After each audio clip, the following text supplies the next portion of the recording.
YouTube రామరాజ్యం channel ప్రేక్షకులకు నమస్కారం. ఈరోజు ప్రధాన అంశం ఆంధ్రప్రదేశ్లో ఖజానా ఖాళీ అంట. బాబు కలేజా ఏ విధంగా చూపిస్తాడో అనే అంశంపై విశ్లేషణ. ఈ విశ్లేషణ మీరు చూసే ముందుగా మీరు నా ఛానల్ను లైక్ చేయండి, షేర్ చేయండి, ఆ తర్వాత సబ్స్క్రైబ్ చేయండి. మీరు నా ఛానల్ను లైక్ చేసి, షేర్ చేసి, సబ్స్క్రైబ్ చేయడంతో పాటు ఇంకా నలుగురితో సబ్స్క్రైబ్ చేయించి ఈ వీడియోను మీరే ముందుకు నడిపించినట్లయితే ఇదే వీడియో 10 నుంచి 20 మందికి మీరే చూపించే అవకాశం కల్పించినట్లు ఉంటుంది. ఇక అసలు విషయానికి వద్దాం. గత 5 ఏళ్లుగా వైఎస్ జగన్మోహన్ రెడ్డి పరిపాలన కొనసాగించాడు. ఆయన పరిపాలన ఏ విధంగా ఉంది అంటే అంత అసంతృప్తి పరిపాలన అనే విధంగా కొనసాగింది. అసంతృప్తి పరిపాలన ఒకవైపు పక్కన పెడితే మన ఆంధ్రప్రదేశ్ ఆర్థిక స్థితిగతుల ప్రకారం చూస్తే ఆయన పరిపాలనలో దాదాపు 14 లక్షల కోట్లు అప్పు చేసినట్లు అక్కడక్కడ అందుతున్న సమాచారం. అయితే ఈ అప్పు ఏ విధంగా తీరాలి, మన ఆంధ్ర ఆర్థిక పరిస్థితి ఏ విధంగా ఉంది, ఖాళీ ఖజానా, ఈ ఖాళీ ఖజానాను ఏ విధంగా నింపి ఆంధ్రప్రదేశ్ రాష్ట్రాన్ని ముందుకు తీసుకువెళ్తాడు నారా చంద్రబాబు నాయుడు.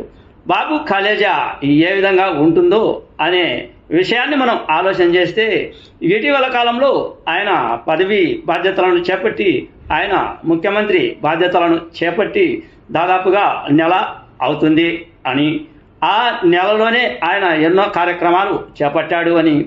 ఎటువంటి కార్యక్రమాలు చేపట్టాడు అంటే ఆయన ప్రజలకు ఇచ్చిన ఎన్నికల హామీలను నెరవేర్చు అటువైపు ఇంకొక పెట్టుబడుల రాణింపుపై ఆయన దృష్టి సారించినట్లు తెలుస్తుంది.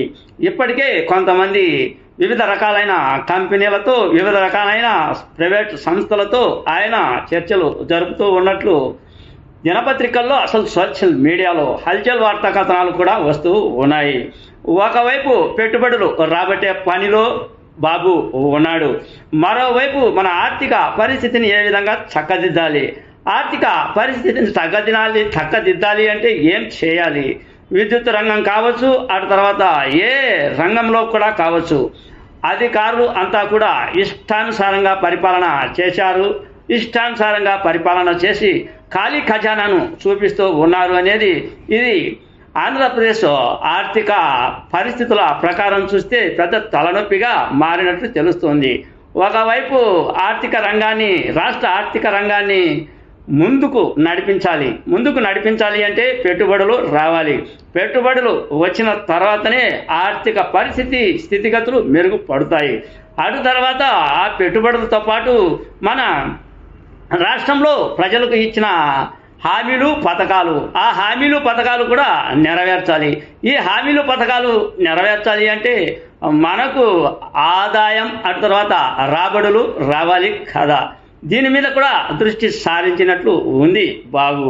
ఇకపోతే రాష్ట్ర పరిస్థితి, ఆర్థిక స్థితిగతుల ప్రకారం చూస్తే మన ఆంధ్ర రాష్ట్ర పరిస్థితి అప్పుల పాల్లో ఉంది. అప్పుల ఊబిలోంచి లాగాలి, అటు తర్వాత ప్రజలకు న్యాయమైన పరిపాలన అందించాలి. ఒకవైపు న్యాయమైన పరిపాలన అందించేందుకు, ప్రజలకు దగ్గర అయ్యేందుకు, అటు తర్వాత పెట్టుబడులు ఏ విధంగా రాబట్టాలి అనే విషయం, అటు తర్వాత మన ఆర్థిక రంగాన్ని ఏ విధంగా ముందుకు తీసుకుపోవాలి అనే అన్ని దృష్టిల వైపు బాబు సారిస్తూ ఉన్నాడు. మన ఆంధ్ర రాష్ట్ర ఆర్థిక ఖజానా ఏ విధంగా ఉంది, ఖజానా అనేది ఏమీ లేదు. కానీ బాబు కలేజాతోనే ఆంధ్ర రాష్ట్ర పరిస్థితి ముందుకు నడిచే అవకాశాలు మెండుగా ఉంటాయి అని ఆంధ్ర ప్రజానికం నమ్ముతూ ఉన్నారు. పెట్టుబడిదారులు కూడా నమ్ముతూ ఉన్నారు, ఉద్యోగస్తులు కూడా నమ్ముతూ ఉన్నారు. అటు తర్వాత వివిధ రాష్ట్రాలకు చెందిన అందరూ కూడా ఆంధ్రప్రదేశ్ ఆర్థిక స్థితిగతిని ఏ విధంగా బాబు మెరుగుపరుస్తాడు, ఆంధ్రప్రదేశ్ను ఏ విధంగా భారతదేశంలో నెంబర్ 1గా నిలబెడతాడు అనే అంశం వైపే ఇతర రాష్ట్రాలు కూడా దృష్టి సారించినాయి అనేదే నా ఈ చిన్న భావన. అన్యదా ఇది ఎవరిని తప్పులు పట్టడానికి, ఎవరిని ఉద్దేశించి వీడియో చేయలేదు. తప్పులు ఉంటే క్షమించగలరు. మీ సీనియర్ జర్నలిస్ట్ దేరంగల కృష్ణయ్య. నమస్తే.